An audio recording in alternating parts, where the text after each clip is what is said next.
Pioneers. In a game as contested as rocket racing, players are always looking for the best ways to save time on the current world records. From Chahi's innovation on Riviera to Hugomalu's new discovery on Puddle Jumper, so far it has been the pioneers who have taken us towards in the game. But recently, players have discovered a mistake by Epic that changes everything.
Rocket Racing released just over 2 weeks ago, and already, players have taken to the tracks for their first runs, with world records trading hands often over a short period of time.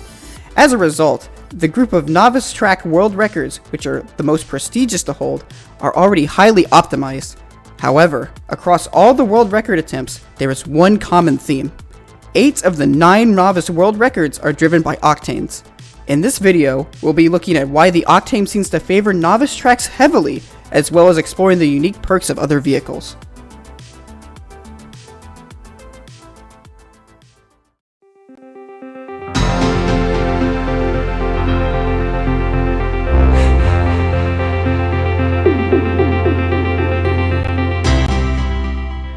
A few days ago, whilst creating the video for Riviera, Sahanaru and Wanted were in a voice call talking about the video, when they noticed a Greek player, CheeQu, had broken his world record. Immediately, they loaded up the video and were stunned speechless. CheeQu had broken Sahanaru's world record by 2 seconds, as he was able to execute perfect chain drifts and quartered much better than Sahanaru. But it was only after CheeQu had broken the Riviera world record that Rocket Racing's biggest discovery would be found.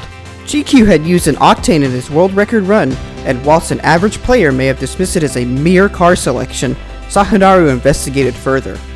Prior to CheeQu's world record, Sahanaru was infamous for using the Jaeger car in his world records, and the car was quickly becoming a staple of his records. However, after switching from Jaeger to Octane, Sahanaru was quick to notice a difference in the lobby. Whilst the Jaeger was Sahanaru's favorite car, there was no denying a difference in size between the two vehicles. Whilst the Octane was undeniably taller than the Jaeger, it was far shorter in length. When comparing the two vehicles in the lobby, there is clearly a difference in size. The side-by-side comparison further proves this, and so naturally, Sahanaru began testing.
Let's fucking go!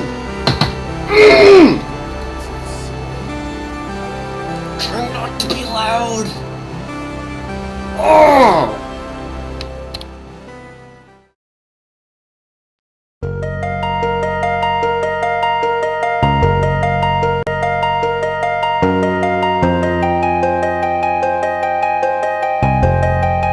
After an hour of hunting Riviera, Sahanaru had achieved the world record.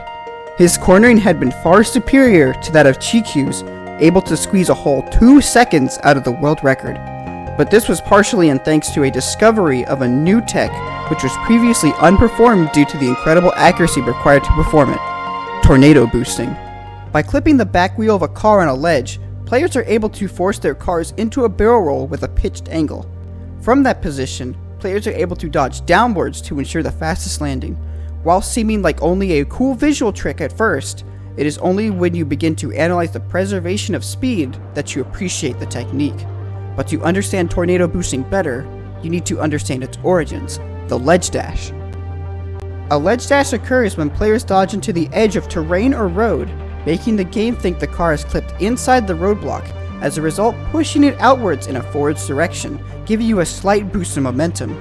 This theory was proven by the community on the map Windy Way, where players were able to clip their vehicles into the road at the beginning of the race, leading to the game attempting to force the vehicle outwards from the road.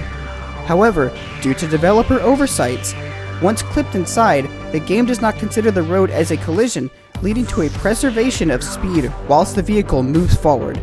This is where tornado boosting enters the picture. By only clipping the back wheel into the road, the flattish launch angle is ensured, leading to a boost in aerial momentum while staying low to the ground.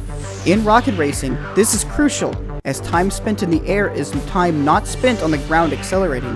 Thus, by staying flat in trajectory with a dodge in hand, players are able to utilize this bug to reduce airtime drastically whilst also gaining speed. Whilst this trick would generally be far too risky to pull off consistently in world record attempts, the Octane hitbox gives a lot more leeway, as the wheels take up a larger percentage of its hitbox. This is the reason why Sahanaru was able to pull off 2 tornado boosts in the same run. There was now clear proof that the Octane had benefits, and whether it was for reasons such as it being the only car people owned, or perceived difference in the weight of the car, or simply just preferring the Octane's design, a record onslaught followed.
Following the decimation of world records in the days after Sahanaru's discovery, other players began testing further, such as Savant. Having recently been given the inside scoop by SRO, Savant loaded into an Olympus lobby and began testing. Whilst using the Jaeger, Savant attempted to cut the first vertical drift as narrow as possible, only to be flung into the air. Feeling that the Octane would produce different results, Savant loaded back in, only to be met by another shocking discovery. After replicating the exact same series of inputs, Savant was shocked to find that the Octane absorbed the bump in the road. The Octane somehow had better suspension system than the Jaeger. Something felt off. The free car, provided to every player in the game, had both the smallest hitbox and the best suspension system? Surely other cars had benefits too. In following those thoughts, Dusk began testing.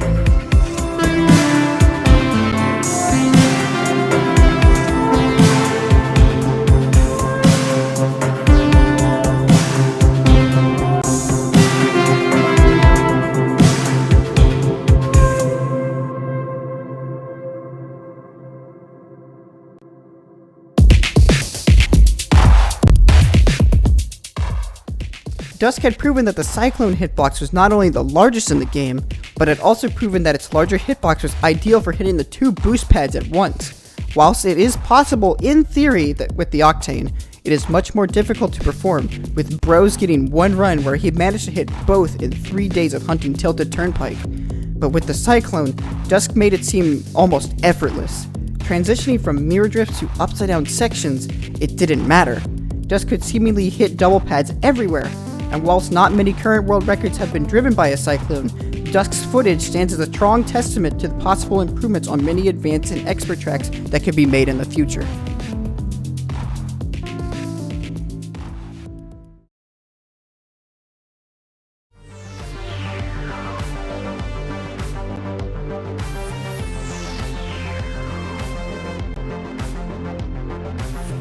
The current landscape of car selection in rocket racing, although a forced hand, contains some variety, with players selecting their vehicle for 4 main reasons: perceived benefit in gameplay, perceived difference in car size, a lack of an alternative vehicle, or simply just preference. A poll performed in our Discord earlier this week showed that 2/3 of players currently use the Octane as their primary car. Whilst this high percentage is to be expected, especially considering the brief period the game has been out, the use of the Octane so frequently at the highest level by the highest players should be a clear warning sign to the community. It is apparent after research that these differences in gameplay between vehicles are no mere placebo effect. Before these game-breaking flaws are patched, records will likely trade hands frequently until all cars are locked with the same hitboxes and same suspension systems. Afterwards, it is likely that some of these records set with the imbalances will never be broken again. This huge oversight only adds to the ever-growing list of unbalanced features in rocket racing. If you guys would like to see a video going through the fundamental flaws of rocket racing, let us know in the comments. Thank you so much for watching, and we'll see you next time.